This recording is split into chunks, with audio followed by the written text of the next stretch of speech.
Assalamualaikum warahmatullahi wabarakatuh. Video kali ini kita akan membahas terkait masalah gagal bayar di aplikasi PayLater Akulaku. Dan nggak cuma PayLater aja sih, Akulaku juga ada semacam kayak pinjaman tunai ya. Ada juga dana cicil dan lain sebagainya. Oke, kita mendengar sekali banyak yang bilang kalau Akulaku itu ada pihak ketiga yang akan melakukan proses penagihan. Dan katanya itu sangat-sangat menakutkan dan juga sangat-sangat meresahkan sekali untuk proses penagihannya. Cuman ngapain sih kita takut terhadap DC-DC atau pihak ketiga tersebut? Karena jujur, sejatinya pihak ketiga dari pinjol-pinjol itu ya memang masih dalam bagian di Akulaku.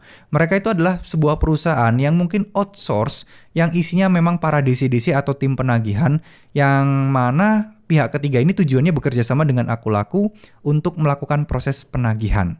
Nah, jadi sebenarnya istilah pihak ketiga itu nggak usah terlalu dipusingin, nggak usah terlalu dipikirin. Istilah pihak ketiga ya udah biarkanlah pihak ketiga ya. Kenapa saya bisa bilang seperti ini? Karena ya sama aja mau pihak ketiga, keempat, kelima ya anggap aja tim penagihan beres. Nggak usah terlalu dilebih-lebihkan, nggak usah terlalu dipusingkan, nggak usah terlalu dijadikan sebuah hal yang heboh. Nggak usah terlalu dijadikan hal-hal yang menakut-nakuti dengan tujuan untuk membuat para teman-teman yang galbe ini merasa tertarik perhatiannya, merasa ketakutan dan sebagainya. Nggak usah kayak gitu, karena sama aja. Pihak ketiga, sekali lagi saya ingatkan, sama aja itu juga tim penagihan. Intinya nggak ada yang beda. Terkait masalah menakutkan dan tidak, ini juga relatif.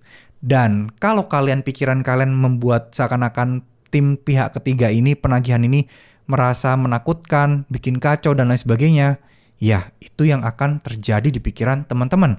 Tapi itu belum tentu terjadi.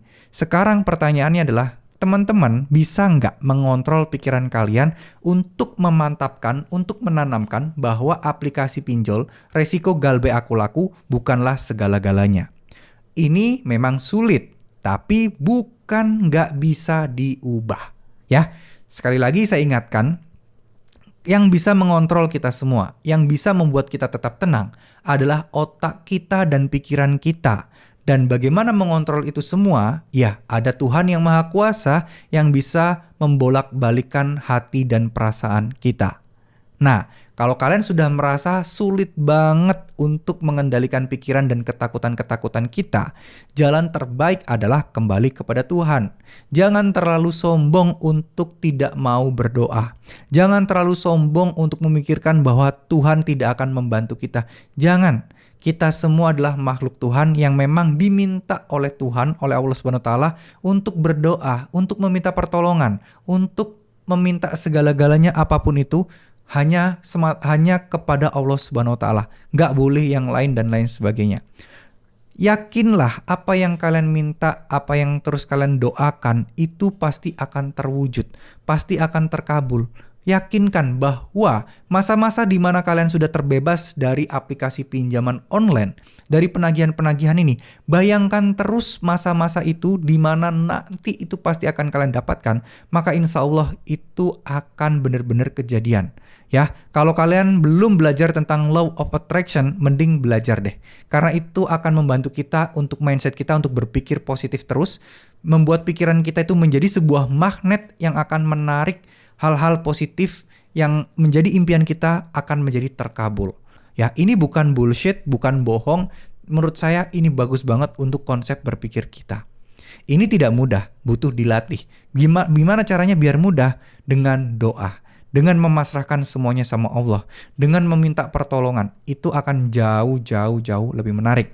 Kenapa kok dikit-dikit berdoa, dikit-dikit kembali lagi kepada Tuhan dan lain sebagainya?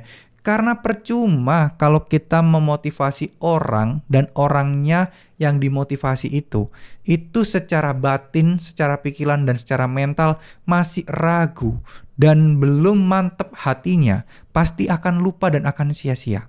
Jalan terbaiknya apa? Jalan terbaiknya adalah yaitu tadi ya, mengubah dan memohon, meminta dari Allah Subhanahu wa taala yang maha segala-galanya.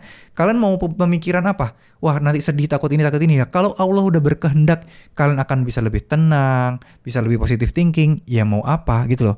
pasti akan terwujud. Jadi menurut saya jangan lelah, jangan capek untuk terus berdoa. Karena semua itu adalah solusi bagi teman-teman yang ada masalah hutang saat ini. Sekarang yang bisa nolong kalian lo siapa? Temen, kita curhat ke temen. Boro-boro dia mau bantuin kita uang, ya. Yang ada malah diomongin nanti di belakang sama teman yang lain. Jadi lebih baik curhatnya sama Allah aja. Itu akan jauh lebih enteng. Ya, oke, terima kasih. Mohon maaf jika ada salah kata. Wassalamualaikum warahmatullahi wabarakatuh.